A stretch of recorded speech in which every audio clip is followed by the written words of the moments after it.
তো গেলাম। এই থেকে আরেকটা দুর্বলতা হইল, পরবর্তীতে আবার এলাকার কাউন্সিলর হিসাবে আমার আব্বা, মরহুম আব্বা মরহুম নুরুল ইসলাম খান, সংক্ষেপে সবাই বলে এনআই সুলতান, উনি করতেন ভাষায় না। উনি দাঁড়াইলেন আবার এক জাদরেল লোকের সাথে, মুসলিম লীগের। সেখানে সাপোর্ট দিল এরা,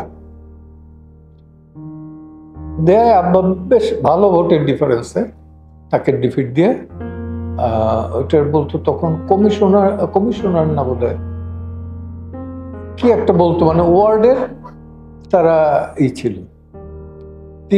তিনজন না চারজন মিলে একজনের চেয়ারম্যান করতো, এই ধরনের ওয়ার্ড কাউন্সিলর। তো এই থেকে একটা দুর্বলতা, তারা রেগুলার আব্বারই করতেছে বিরাট এক লোকের এগেনস্টে, মুসলিম লীগের জাদরেল নেতা। তো উনি আবার আমাকে ভালোবাসতেন, গেলে পরে তার ওই এক গ্লাস দুধ আমার খেতে দিতেন, আমিও খেতাম।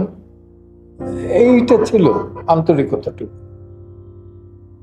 তো ওই থেকে আর কি জড়াই গেলাম রাজনীতিতে।